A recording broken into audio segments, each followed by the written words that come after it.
All right, welcome everybody. Thanks for joining us. This is our webinar just to go over basic information about the statewide intermediary network work-based learning grant opportunity. So thanks for joining us. I am first going to introduce myself. My name is Kathy Leggett. I'm the Future Ready Iowa Policy Advisor at Iowa Workforce Development.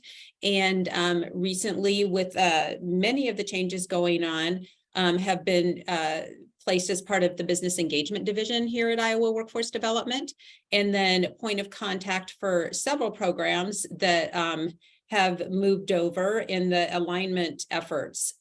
So I'm going to lead us through this today, and as you can see on the slides, we're going to do a couple introductions. I am going to provide some program background information because this is not a new grant opportunity. There are changes, and I'll go through that, but I want to set the groundwork for everybody so we're all kind of on the same page, do an overview of the grant, and then we'll get to questions and answers.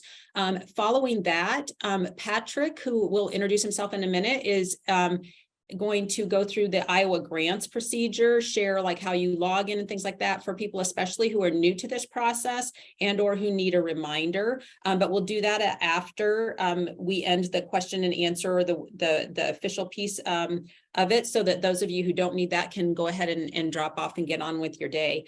Another few just reminders, please use the chat for your questions. That's where we'll collect all the questions. Hopefully we'll have time to try and address as many as possible, but we will gather them all and then do answers to them, and that will be posted on the website as soon as we possibly can. And for any of you, those of you who have sent questions already to me, those have drafted answers, and I'm waiting on finalized answers, and then those will go on the webpage too. And if you directly contacted me, I'll get back to you as well.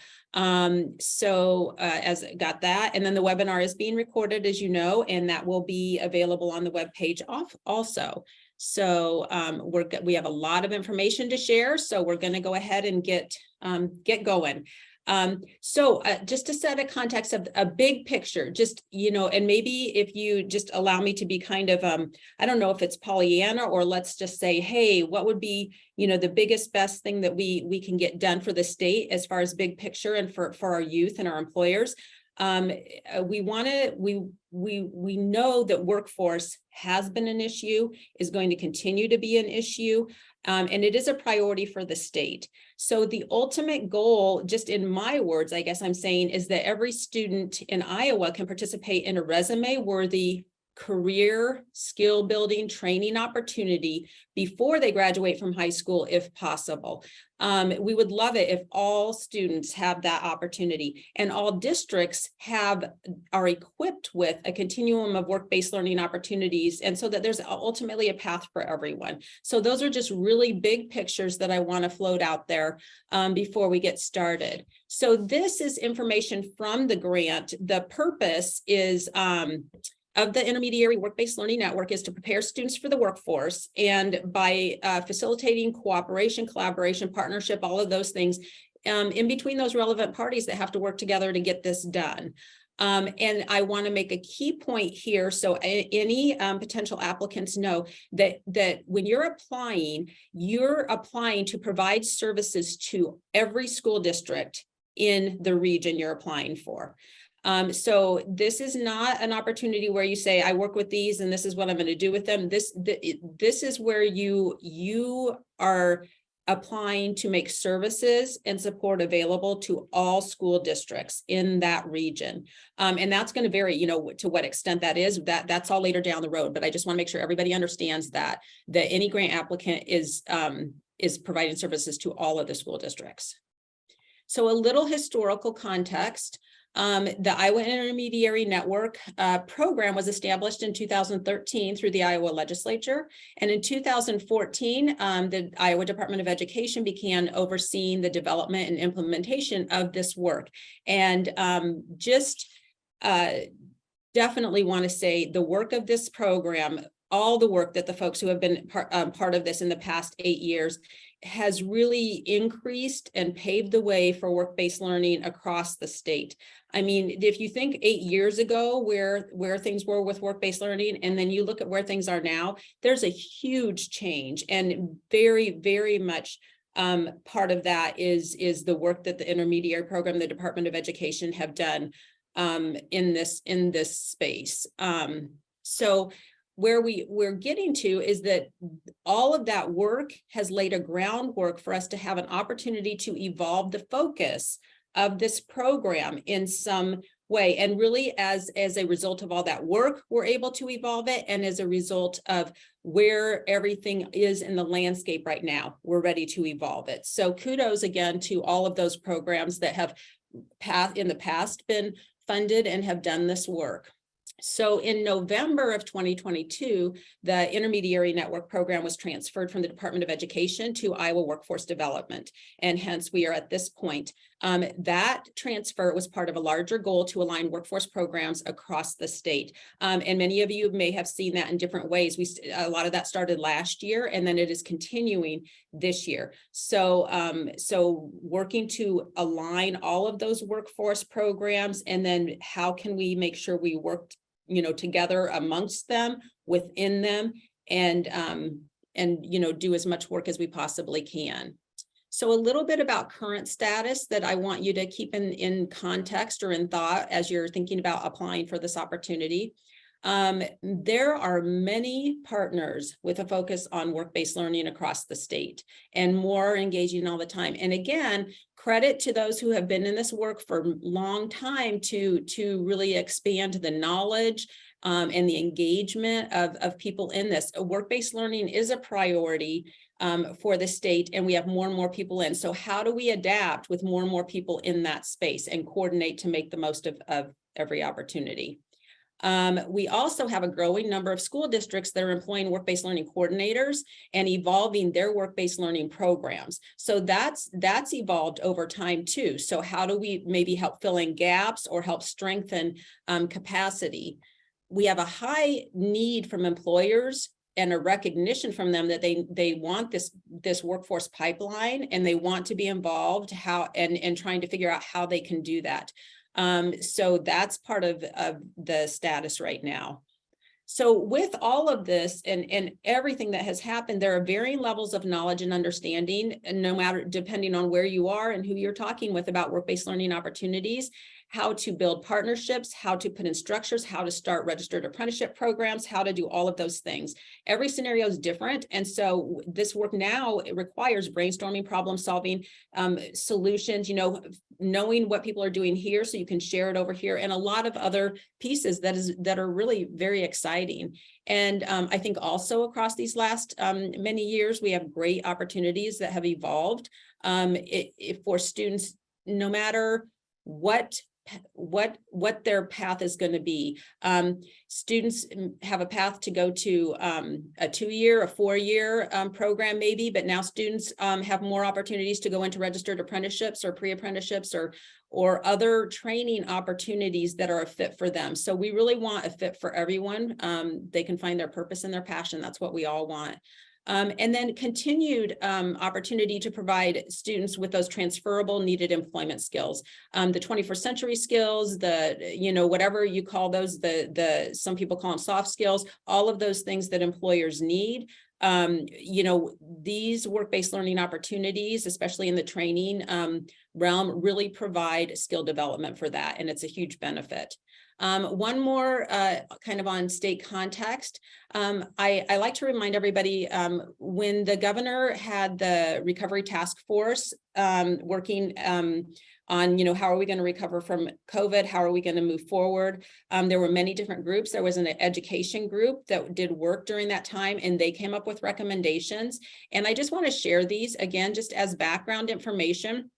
The recommendations from that education group were that at least 80% of high school students participated in at least one in-depth work-based learning opportunity, and then with the goal of 100% by 2027. Another recommendation they had was 50% of school districts participating in registered apprenticeship programs by 2027 and 100% by 2030. And then just, I think, lending to the landscape we have now is that also looking at or recommending 75% of school districts having or sharing a work-based learning coordinator, and then 75% of school districts with one or more school business partnerships, now actually. So just again, we want to work towards those goals. They're good recommendations. And then also just need to share here that we're always also looking at the AEA prep data in general.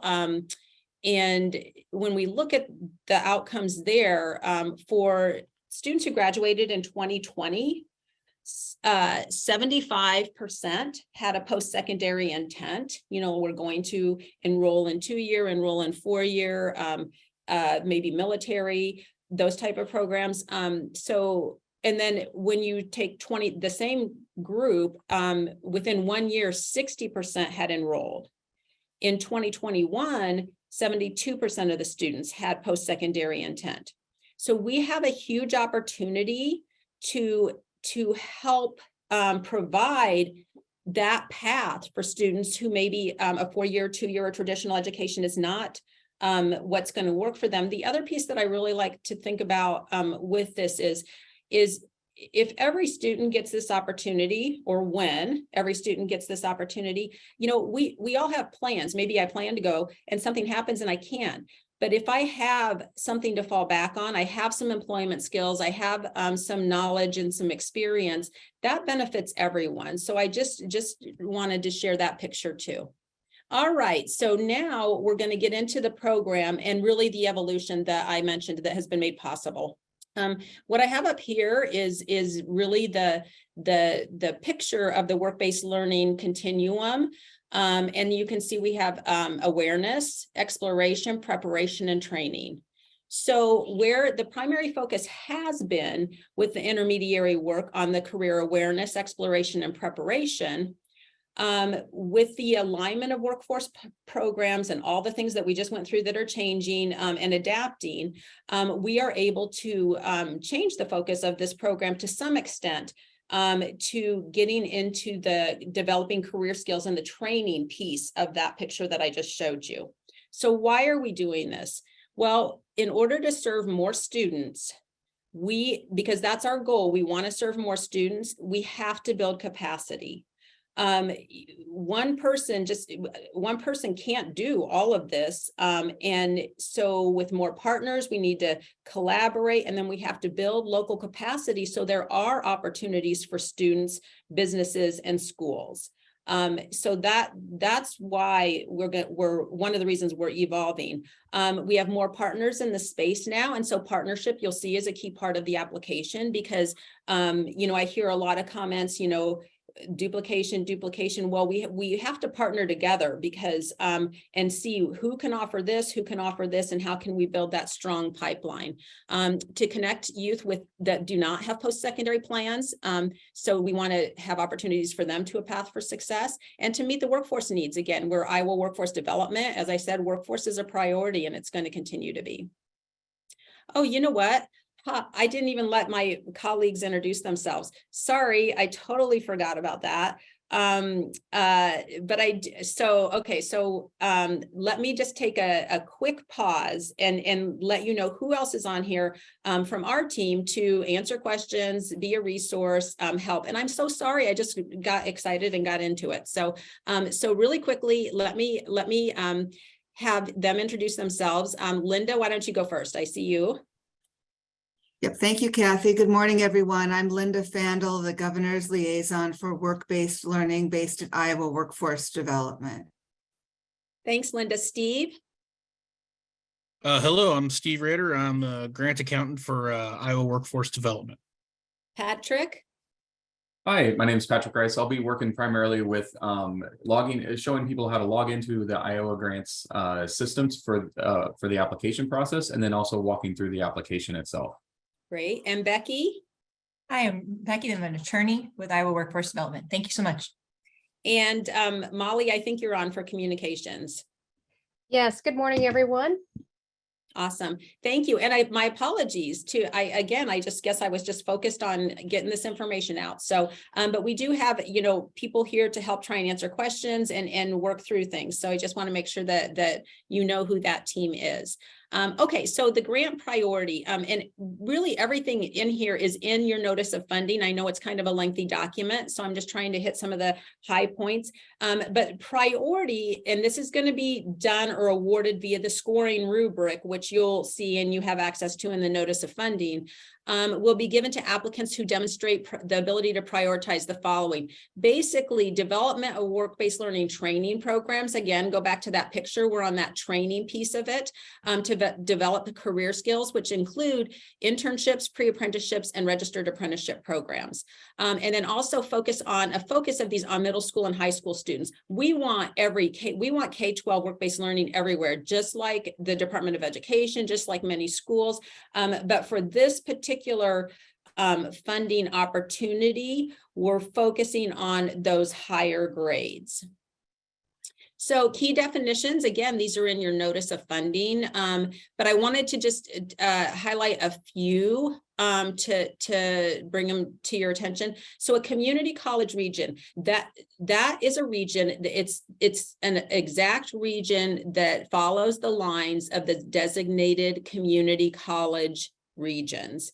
So the way the wording is set forth for this funding opportunity, we can award one grant or one award in each community college region.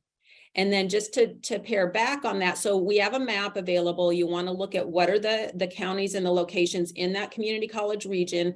And then again, remember that this application is to provide services to all the school districts in that region.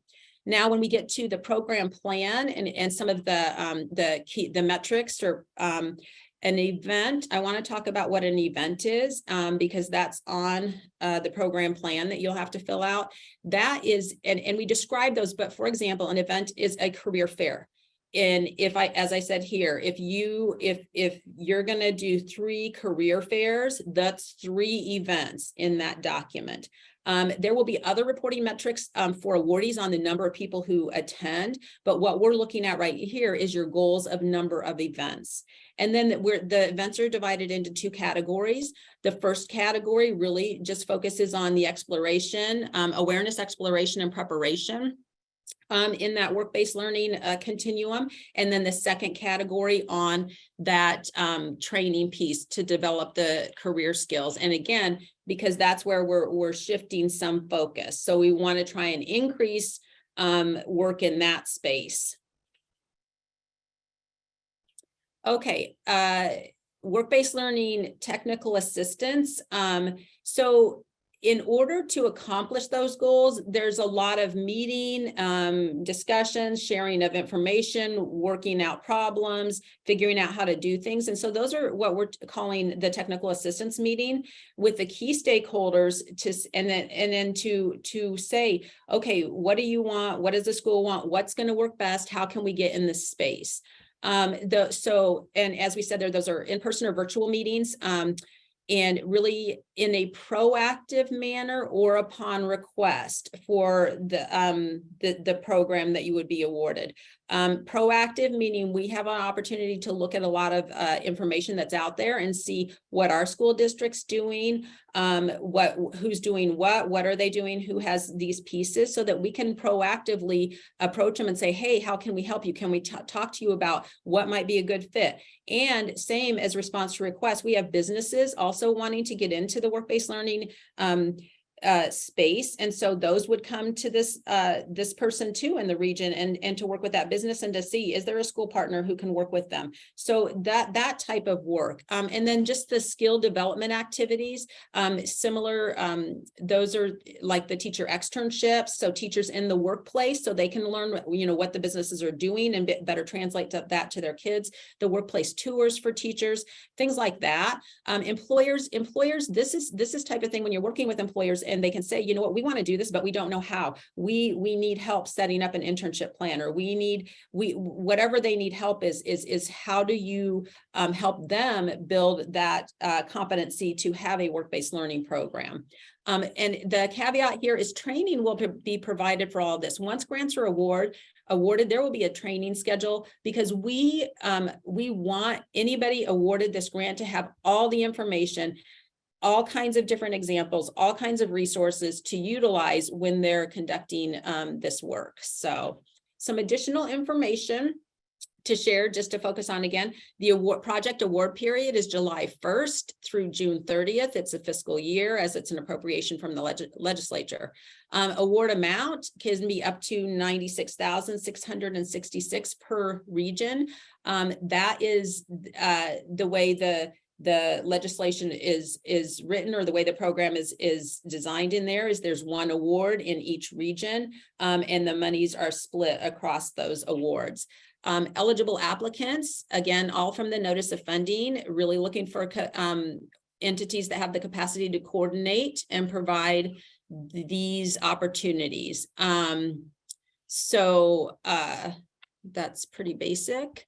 Use of funds can be used really for expenses related to successful implementation of the program. So staff salary, and typically in the past, it has been, I would say the majority has been staff salary benefits, but definitely there have been transportation costs. There have been, to support students. There are supplies for students. There are, so the question is, what do you need to successfully support this work? And then you can explain that in the budget. The type of award, this is an upfront payment, because we know that for a lot, it is the staffing to do this. So if you're awarded and once an MOU is signed, then that payment will be dispensed upfront. But it's important to note that expense documentation will need to be provided as part of the ongoing reporting. So monies will get to you, but there will be the requirement that documentation is shown as to how that money has been spent. But for example, timesheets or hours, if it's a person, so, and salary, so show us the documentation, invoices for transportation, those type of things. So I want to make sure that people know that they're going to have to provide some documentation. And then as required in the legislation, there is a cost sharing or matching piece of this. It's 25%.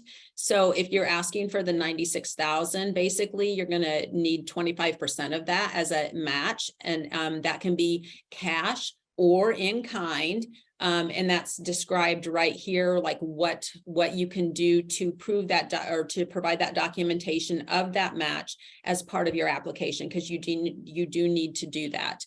And there's a little more I think I have on that a little bit later. So then basically, I just want to go quick through what you have in your notice, how you might use those. Appendix A is, hang on, I got to get it. Is the application guidance. And this is an example. This is from the first part. So regional priorities in the application. So we've stated the primary focus, as I've already shared with you. So that's been stated, but then here it's telling you, knowing that that's the top priority, what are 2 additional work-based learning priorities in the region that you're applying for? And then how do you know that? What information tells you that? So the Appendix A for each section that is scored is going to tell you exactly what we're looking for in the application. So you really want to utilize Appendix A and B when you're completing your application. Appendix B, what happened here? Oops. I'm stuck. There we go. Appendix B is the scoring rubric. And this has, again, the breakout of what information we're looking for and how many points that's worth. So you can see where the program plan and performance measures is the category with the highest. Again, that goes with the priority, what the priority for funding is. So again, this is a resource for you to use when you're completing your application. Appendix C is information and instructions on how to utilize Iowa grants. This grant does have to be applied for through the Iowa grant system. So there are instructions there, and Patrick is going to stay on after the once we finish this part and be able to show a video and talk to people about how they log into Iowa grants and how they manage that system. He's also your point of contact for questions on that, and can help in any way with that. So that's your Appendix C. Appendix D is a spreadsheet that is provided, and this is for your budget. So really important, you have to use this spreadsheet for your budget, and then we'll attach that as part of your application. So this is a required document to submit your budget. If you have questions or you can't find it or anything, just let us know. Okay, this is the performance plan, or the project plan and performance measures. So this is the piece that we're referring to that had the highest points, the 40 points for the scoring. So what we're asking here is that you include your goals. So what do you think you're going to be able to accomplish? What are your goals to advance this work, and in what category? So we have the categories, we have the definitions, and then you'll input the number of events, and then it will calculate a percentage total. So as you can see, the kind of orange color that we have here are the ones that more fall into the awareness, exploration, and preparation. These are all really important. So, but what we're trying to do in this focus is to now grow the other piece of it as well. So that's part of it. And then here's another piece of it, which you can see the green. Those are the activities that are going to be more related to the developing career skills in the training place of the work-based learning continuum. And so again, we tried to do a pretty good job of defining what these events kind of are.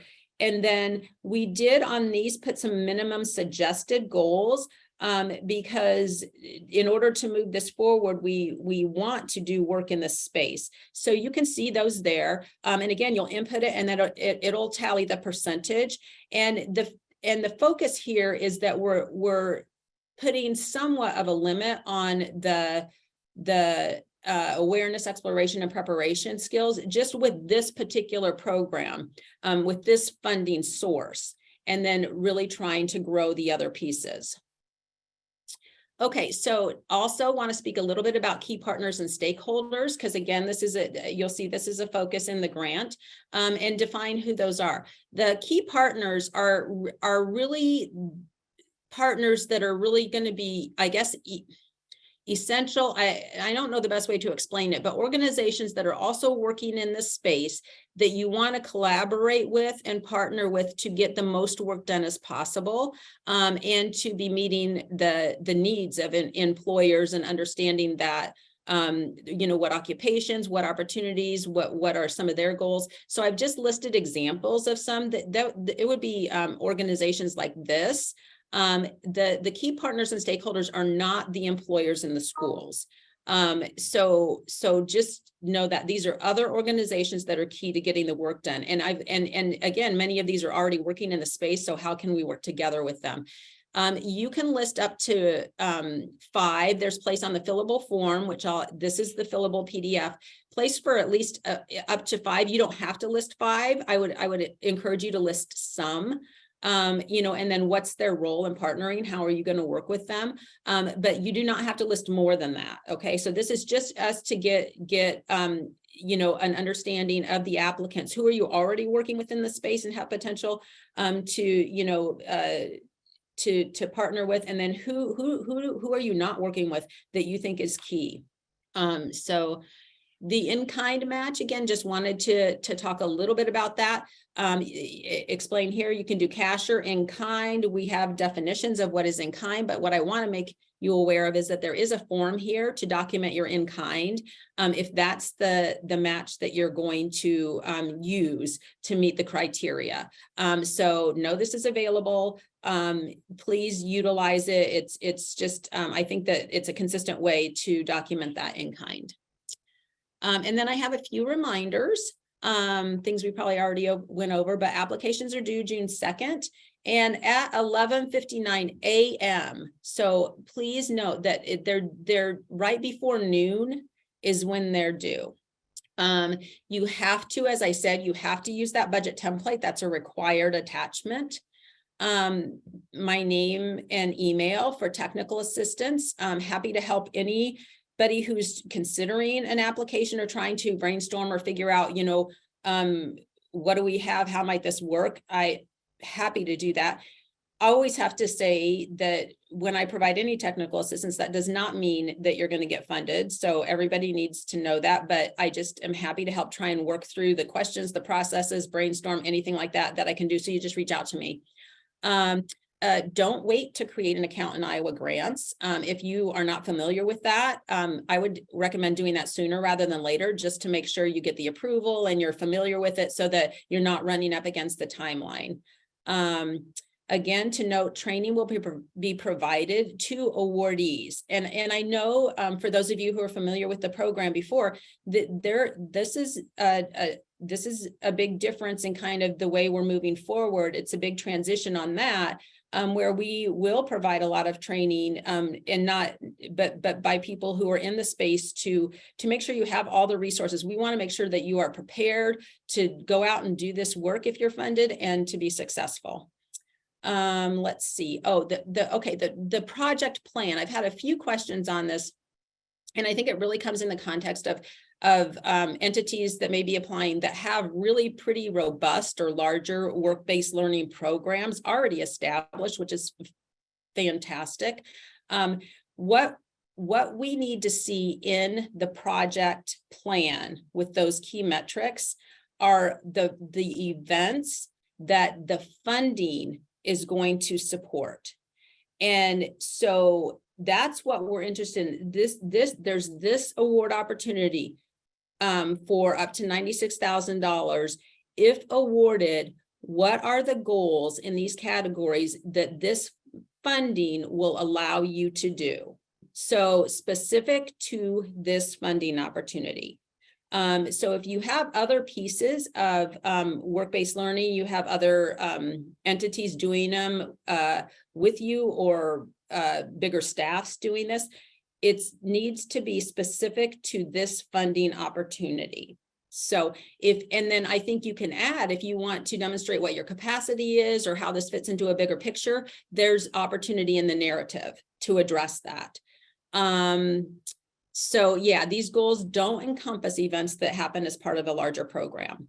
And the project plan, just to clarify, the numbers in there are events, not individuals. There are reporting metrics that will happen that will include individuals once programs are awarded, and that will be dealt with when they're awarded. But what we're asking for is how many events do you think you're going to do in these spaces? Okay, so that's kind of a general overview of things. So I think then let's go to the Q&A and start going through these. And there may be some I don't know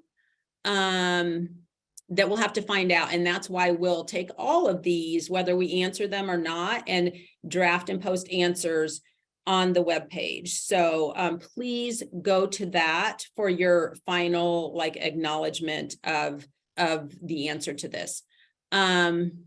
So there is a question asking every public school in the district, or does that include private, parochial, or charter schools as well? We want every school that wants to be served. So, so we'll say, yep, private, parochial, charter schools, yes. And then how might Senate File 542, if signed by the governor, impact the intermediary activities? I am sorry, but I'm not familiar with what Senate File 542 is. So I'm just gonna pause and say, Becky, do you know? It shouldn't impact. There shouldn't be any changes here. Okay, thank Yep. you. Mhm. And then, okay, whoops, on the slide, is there a definition for in-depth work-based learning opportunity? You know, that was probably my wording, because you know, I think in conversations and everywhere that I have talked with people, that's why, so that's probably my thing to take out in-depth work-based learning opportunity. What I'm really trying to change this to or focus on is what's on that work-based learning continuum. So I'm really trying to, so apologize if that was confusing. Focus on, is it awareness, exploration, preparation, and training, just so that we can get on the same page. I would say anecdotally for people, they, you know, some people I think refer to that as something that is over a period of time. It's actually working with or at the business, providing that skill development, whether that be an internship, a registered apprenticeship, pre-apprenticeship, a project-based like CAPS type of work, those type of things. But again, anecdotally, so we're really just best to refer to the definitions that are in the notice of funding. Okay, next question. There seems to be a mention of targeted industries. What does that mean? Is there actually a list of industries that are only valid to count towards performance metrics or requirements? I would say there's not actually a list. I think there are a few noted in the legislative language, which would be, and I think Becky is shaking her head. I think that some of those that we know have higher openings, higher need, high demand occupations, and Becky join in, but it's not it's not a must. It's not a you can only do these or that type of thing. So go ahead, Becky. Yeah, I agree. There's no specific targeted industries definition. So I think we're all knowledgeable of areas that need work and need assistance and have openings. And I think you know, we'll have to start with that as our guide rails right now. Awesome, thank you. Please share a direct link to the grant application and the rules. Okay, Patrick is going to answer that. So Patrick, do you want to do that now or after we go through these? Let's answer a few more questions. Okay. I need about maybe 10 minutes or so, but I can also go over, and that way if people don't need the information, they can jump off and so Perfect. I think the questions are more important. Yep. Okay. Thank you, Patrick. Okay. Can you describe an example of a employer skill development activity? Would this be meetings with them or formal group trainings? I think it could be either. You know, it could be meetings and that's it's pretty broad. I think that, you know, if they want to learn more about how to mentor youth or youth, you know, like information about what are some of the characteristics of working with them, how if they want to learn more about how the laws pertain to what they're trying to do, anything like that. So I guess maybe skill develop, you know, but employer, anything that the employer needs to be able to successfully implement and partner on these initiatives. That's how I would define it. Let's see. Okay. Is food for students and employers a valid expense if it is for an event? Anybody? As for the financials, I know on other grants, we have not allowed food to be a eligible expense. Okay, thanks, Steve. Anybody else to chime in on that? So, okay, so it sounds like the answer is no, but check back on the when these are posted just for final confirmation. And Gina, I can let you know as well. Okay, I think, Kathy, there are quite a few questions coming in through the chat. If you want to open up the chat oh, window, sorry, thought I um, was, yep, yep. okay. Got maybe the we can get a wrong, few of those. yeah. Got it, thank you. Can fees be charged? Okay, hang on here, let me get to the top here. Okay, good morning, yep, okay, yeah. So there can be multiple awards for each region. No, there is one award per region. That's the way the legislation is written. And Becky, join in if I'm saying anything wrong. But one award. There can be an agency if an entity that's going to apply says, I want to apply to do this in this region, in this community college region and this community college region, because I have the capacity, an entity can complete more than one application to serve more than one region, but there will only be one award for each region. Yeah, you stated that perfectly. That's Okay. correct. Thank you. So a question, so just to confirm, the guidelines indicate educational organizations as potential grant recipients. This would presumably include school districts, but they would be expected to deliver services to all their neighboring districts in the community college region. The answer is yes, that is correct. So a business could apply. The answer is yes. We're looking for that, the metrics and the ability to do what we're asking in the grant, which is serve every school in all of these capacities. So it's so an applicant, an awardee is going to need to be able to deliver education, meetings, everything related to all of those training opportunities, developing career skills. So the registered apprenticeships, the internships, all of that. So it's not pick one. It's like you're going to be knowledgeable in all of those and then help find best fits for employers and school districts, along with, you know, kind of the other things that are part of this grant, which are in the notice of funding. When is notice given of grant award? I wish I could answer that. I can't, because right now, what I can tell you is we will do it as Patrick is great at getting the applications reviewed and everything figured out. Once that is done, it goes to leadership and we ask and we remind and we try to get it done as soon as possible. I understand the challenge with when this award opportunity came out and then how it's so close to the July 1st date of start, but so we will work through all of those things. So all I can say right now is as soon as possible after that deadline comes. For the performance measures, do apprenticeship programs have to be registered with the DOL? Okay, let's answer that first. And I'm gonna go, I think the answer, I probably shouldn't. Let me see what maybe Becky, do you, I don't I think want to check back on that. I don't want to give an answer Okay. just now, if that's okay. If I okay, can so that's why, respond to yep, that that's why, later. yep, that's why It's I a great need to be- question. Thank you for that question. Yeah, it is. Yeah, that's why I need to be quiet. So so check back, we'll figure that out. Do pre-apprenticeships have to be, so I think all of these, what happens if our performance measure is less than the suggested minimum?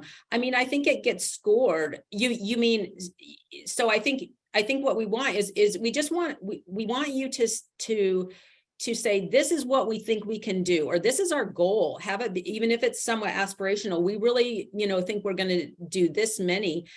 So certainly things come up and you don't always, some performance measures you may be more, some performance measures you may be less. So a goal is a goal, just like it isn't anything else, that's where we start. And so what happens if it's less? I don't have any consequence for that. I think that that's why we're going to do quarterly reports, though, is so that we can see, hey, how's it going? You know what? Is there did you set a goal and you're struggling in this area? Okay, what can we do to help?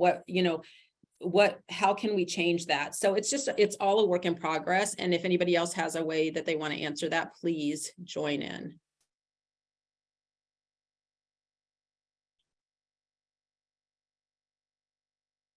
Nobody. Okay. So how has this been communicated out to AEAs and schools? The grant has been just communicated out in the ways that we typically communicate any grant from Iowa Workforce Development via social media, the governor's press release, sharing it through various networks. So I can't answer to the point that has it been communicated to AEAs and schools. I'm sure many are aware. I think that's a great point, and I think that we can work on even yet this week, how can we maybe make sure we get it out more? So, and I'm open for suggestions. So can fees be charged for events or sponsorships to support events? I don't know the answer to that. And so I think unless anybody else can jump on with an answer, I'm going to have to do a little more digging.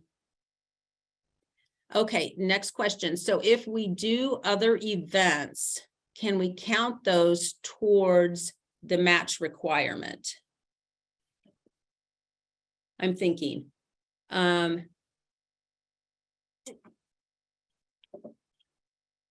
Yeah, that's a good, I think we're gonna have to wait and we'll post that one too, unless anybody else wants to jump in. So I would just off Yeah. the cuff, we'll obviously Please. look at this deeper, but I think the intent here is again that this is a new function, and so this 25% match shouldn't be going towards old events or other things that are already existing. So this is supposed to be a holistic new foundational opportunity, but we can get back with that for verification. Thank you so much. Can grant funds be used for small stipends for educators participating in professional development? Steve, do you have any initial? Grants should not be used for stipends at all. Okay. Thank you. Can you review the 25% matching requirement and expectations?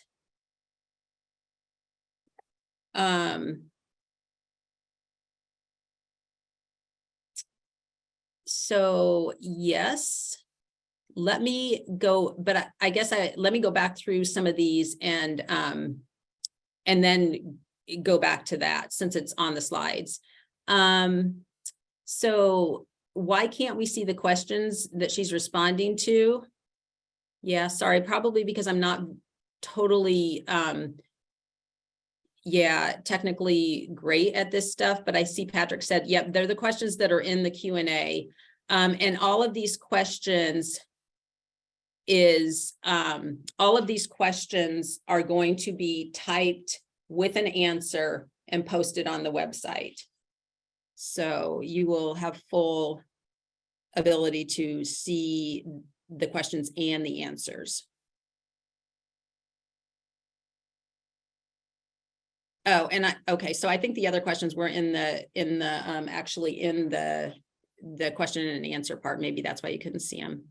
Okay, so then, but one entity per region is awarded. Yes, one entity per region is awarded. There will be one entity per region awarded in the 15 community college regions. Yes, one entity. What happens if we don't get enough money to cover salary and expenses? Okay. I think each applicant has to know what funds are available and then make a plan accordingly. That's, I guess, right now the best way I can answer that. If anyone else has an answer to share, please do that.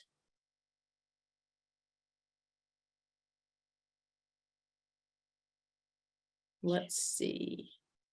Okay. An activity in every single school district in our region.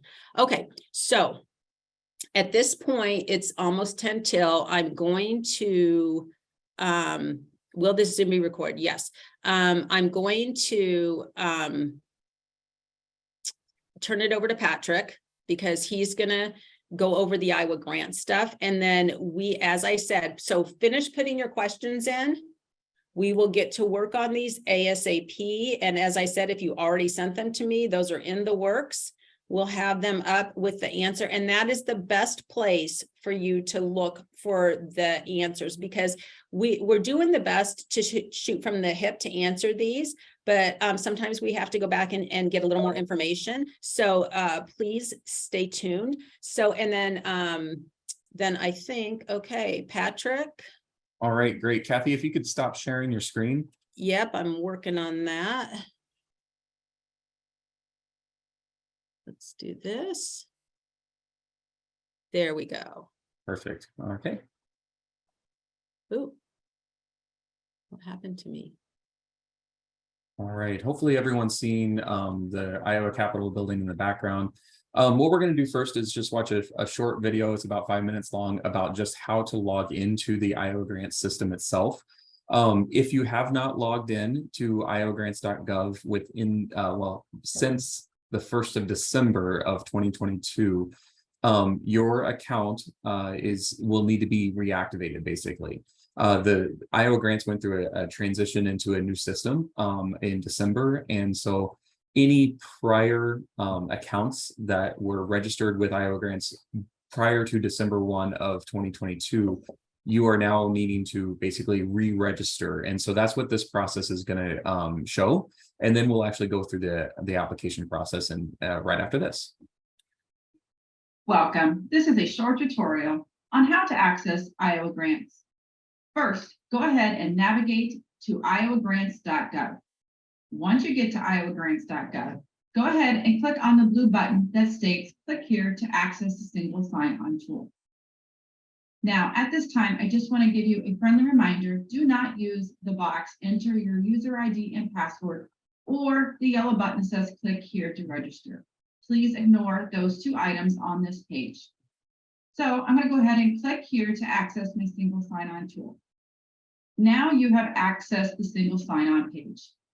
Now, if you do not have an account, go ahead and click sign up at the bottom. Notice where it says do not have an account, click sign up. Go ahead and click sign up. Go ahead and enter your first name. I'm going to go ahead and demonstrate a trainer account today. And enter in your last name. Go ahead and put in an email address. This could be any email address, the email address that you have access to. I'm going to go ahead and put a trainer account in here. A valid email address. So once you have the first name, last name, and email in the appropriate boxes, go ahead and click sign up. Now, this following screen will not appear for most of you. However, some of you may realize or may not realize that you have currently an id.iowa.gov account already set up using some of our other state of Iowa applications. How will you know if you have an account set up? You would get an error message much like this. It says a user with this email already exists. So if you receive this error, no worries, go back and click on already have an account. Go ahead and use that same email address that you just typed in and click next. And then you would be asked to enter in your password and continue on to the dashboard. If for some reason you might have forgotten your password or maybe unable to log in, you can go ahead and click forgot password in the password page, or you can go back to sign in. And if you need to unlock your account, you could go ahead and do so. Now we're going to go continue on for those that do not have an email address in the id.iowa.gov and continue on with that process. Now you are asked to set up security methods. There is no wrong way to set this up, but I'm going to go ahead and show you the recommended way. Go ahead and select the option password. Go ahead and click set up underneath password. Now you'll notice there are some password requirements. Go ahead and make sure you review those password requirements and go ahead and enter a password and then re-enter a password. Once you've entered a password and re-enter password, go ahead and click next. Now you are doing the next step, which is to verify your email. This is where you're going to navigate to your current email box, look for an email from id.gov, and you will go ahead and find a verification code. I'm going to go ahead and do that. So I'm currently in my current email system, which is Gmail, but this would work for any email system. You would get an email from admin@id.iowa.gov. Once you open that email, you will see a one-time code. You can quickly just copy that code or memorize it and go ahead and go back to the screen that you currently were on and enter in that code. I'm going to go ahead and navigate back to the id.gov and go ahead and enter that code and click verify. If for some reason you didn't get it, go ahead and click send again if you want to have it be sent to your inbox. You might want to check your spam or other folders within your inbox, but it should come in directly to your email. I'm going to go ahead and click verify. Now this page is to set up additional security methods. Now, what this is just to give you one more additional security method to identify who you are. We would strongly encourage maybe to check out setup phone. If you choose to, that's the most common one. You're used to these multi-factor authentication, especially in financial institutions. So again, just add an extra set of layer of security if you choose to. You could choose phone if you want. The other one that we recommend is Okta Verify. But again, not required, but maybe strongly encouraged. Again, I'm going to go ahead and click set up later. And then I will be currently signed into Iowa Grants. Now this page will vary per user. This is an example of a brand new user to Iowa Grants. They will be asked to complete the registration portion, which is this particular page. However, some of you will fall under the bucket of actually already having an Iowa Grants account and will be prompted to a brand new page, which will get you directly where you need to go. Before I end this video, I strongly encourage you to check out the resources below in the description to learn more on how to get signed into Iowa Grants. Thank you. All right. So I know that was a tutorial that some of you may not, it may not be needed for some of you, but so basically any individual or any account that has not been signed on through Iowa Grants since at least I think it was December 8th or so, will need to go through that process of basically restarting your account. Now, when you Google or search for Iowa Grants, a couple of areas that will come up will be listed as iowgrants.gov/storefront. What you want to make sure you do is just type in the toolbar of iowgrants.gov. The storefront will not take you to the actual sign-on information. It'll take you to a funding opportunity list instead. And what you are looking for is the actual sign-on of iowgrants.gov. So just type iowgrants.gov into the address bar, and it will take you to this next screen. So this is the actual screen that you log into. When you log into the screen, you'll just click this, click here to access your single sign-on tool. And like the video showed, you'll just go through your sign-on processes of entering your email address and your password, which will then take you to the home page. Okay. Once you're in your home page, you will see a toolbar that lists funding opportunities, applications, grants, and some of your history and your profile. What you're going to navigate to is funding opportunities first, and this will provide you a list of all of the grant opportunities for the state. You'll want to search Intermediary, which will then quickly take you to Workforce Development State Intermediary Network Grant. When you click that funding opportunity, you will be able to scroll through the notice of funding opportunity. So this is the majority of the information that you're going to be looking for. It has that grant application deadline. It talks about the webinar that we just hosted, short program description, eligible applicants, that type of thing, estimated funding award amount, the cost sharing information. The main thing that you want to pay attention to in this on this window are the attachments. You'll see that there's several different attachments listed below here. Starting from the bottom, we have the in-kind contribution form that Kathy showed during the webinar. It has the full notice of funding opportunity as well. So the information we just saw earlier up on the screen, that was a brief information, a snippet of the notice of funding opportunity. So this link will take you to the full notice of funding opportunity.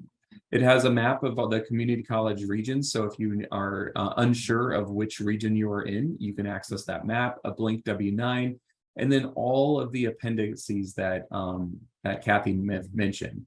The key stakeholders and partners, the program plan, the budget sheet that she showed that you do have to include as part of your application. So if you're not sure where to find these attachments, make sure that you go to the just the funding notice of funding opportunity, and at the bottom is where you'll find all the attachments that you may need for your application.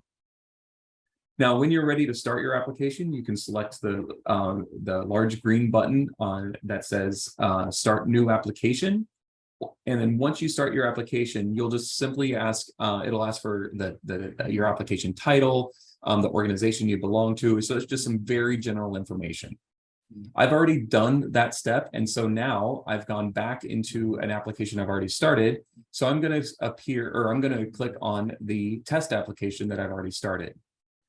Once you access that test application, you'll notice that I didn't fill out very much. I filled out basically my contact information, and that's it. So there's a lot of information that I did not fill out, which is perfectly fine. Again, this is just my test application. Once I'm ready to get started, again, I can click Edit Application, and that's going to give me the areas that I need in order to complete my application. So you can see general information I've already completed. Again, that's just the name of my application, the organization I belong to, and that's basically about it. Minority impact statement and the cover sheet general information. Those are two sections that are required for all Iowa grant applications. So any grant that you apply through the state of Iowa, those are two required forms. So really, these next three sections is going to be where you find the specific information related to this grant. So I'm going to just select the cover page for the intermediary grant. And you can see that it's going to be asking for the community college region, the grant contact information. And if I'm ready to start this, I can click Edit Form, and it will open up these areas for me to enter my information.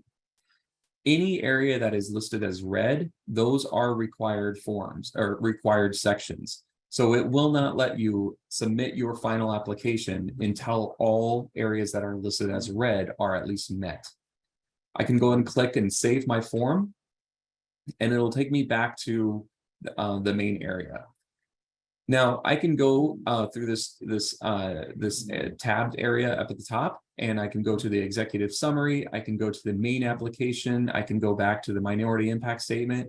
If you don't like this tabbed view, you can also go back to App List, and that will provide you that list that we saw previously. So it's really up to your preference. If you want to select the app list, you can see the list listed items, and then select the area that you want to go to next, or you can also select these tabbed areas. Again, now I'm in the executive summary section. So if I'm ready, I can click Edit Form, and I can just start typing in my information. You'll notice that executive summary is red, meaning that it is a required field. More information, federal EIN, that's a red field that is required, sam.gov. If you have that, please go ahead and enter that. Again, it's not a required field because it's not red. And then there's some questions, prior grant assessment, as well as conflict of interest questions that are listed below. When I'm finished with this form, just remember to click Save Form. It will take you back to that tabbed view. And again, if you don't like this tabbed view, you can go back to App List, and that will give you the listed area. The last section is called Intermediary Main Application. That's the main section of this application. So this is where you're going to spend the majority of this time in this form. When I'm ready, click Edit Form. And you can see that it just opens up text boxes for you to start filling out the answers to this question or to this section. If you want to expand this window, you can go down to the bottom right-hand corner, just hold down, and you can move and expand that window a little bit if you would like. And then as I type in this section, you can see that my character count is decreasing as well. So that allows you to know how far you are in your application and how much room you have left to finish that response. Again, each section is kind of divided that is very similar. So this section of program plan and performance measures has 3 sections that are required for you to fill out. We have the a table breakout here of the target populations of the people that you're or the grade levels that we're asking you to target, partners and collaborations, organization capability and sustainability, and then the budget information along with the cost sharing component. The last section of this form is where you start attaching those attachments, those that you can find in the appendices. So the completed W-9, the private cost share match, those components as well. You can also attach your budget application, your key partnerships, and so on. Again, once you're completed with this section or with this form, click Save Form. And that'll take you back to the main page. All right. I'm going to go ahead and stop sharing my screen. Again, that's just a really quick tutorial of how to create a login with Iowa Grants and what it will look like when you actually log into the system. We walked through components of the application. If you have any technical assistance needed or questions with regards to a certain section is not working, it doesn't save, whatever that might be, please email me. Any other questions that are specific to requirements of the grant, such as, is this eligible? Will this count? What is needed in this section? Those questions would go to Kathy. And I'll turn it back over to Kathy. Great. Thank you, Patrick, so much. We are past our time, 5 minutes. So I want to thank everybody for participating. Again, questions will be answered and posted on the website. If you're wondering, you can't find it, give us a couple days, but otherwise just let me know and I'll make sure you get connected with all of those answers. If you continue to have, if you have a question comes up, email us, as Patrick said, and we'll get it added to that list. So thanks everybody. We look forward to communication and to wonderful applications, and have a great day.